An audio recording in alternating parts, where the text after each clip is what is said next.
So this week's comparison, we're gonna go over two hinge patterns that are pretty unique in the mechanics, but also the way that they're applying tension to our posterior chain. So the first one is going to be cable pull-throughs. So a lot of people probably seen pull-throughs done. Most have probably seen them done or performed them incorrectly. So we'll try and rectify that today. And then the second thing is going to be hyperextensions, but on a glute ham raise. So most of the time you're gonna see hyperextensions done on a 45-degree apparatus.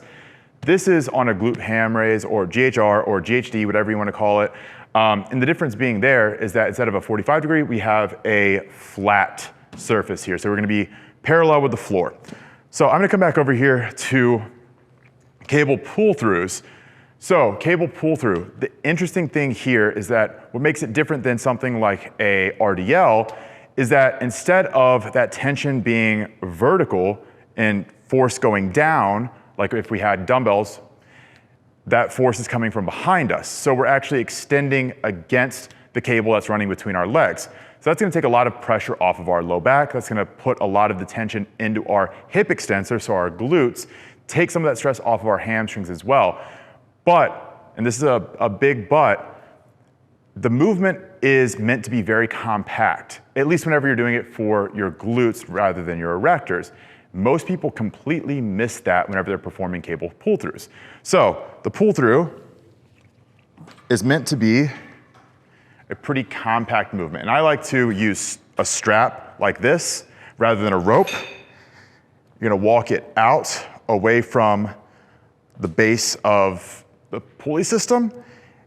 You're gonna take a little bit wider stance, and then it's just gonna be a very short, compact hip hinge. So here, that's all it is. So it's here, hinge back, let the cable pull your hips back, and then you extend against that strap or the cable that's pulling. And you can see I'm not reaching way down like this and pulling it through. Again, short, compact for the glutes. For the glute ham raise hypers, it's actually going to be a pretty similar tension on the glutes. The difference here is that the range of motion through the hips is going to be much greater, and the forces experienced on the low back specifically are going to be much greater as well. So, as we would with a 45-degree hyperextension, we're gonna lock our ankles, our feet in. We're going to make sure that our hips, our hip crease, is right on the edge of the pad here, because if that thing is digging into our abdomen, it's gonna fold us over at our lumbar spine, and we're gonna have all erector flexion and extension. That's not what we want. If it's too low, it's gonna be putting too much stress on our thighs. We're not gonna be getting the exact hinge that we want as well. So right in that hip crease is gonna be important. You wanna make sure that your legs are straight and everything is hooked in.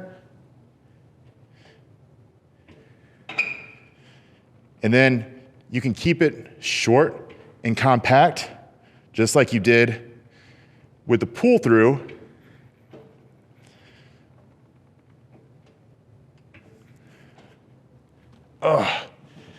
And it is important to note that even though these are done with very different modalities, they're done very differently as far as visual appearance, the stress on the total body is going to be very different as well.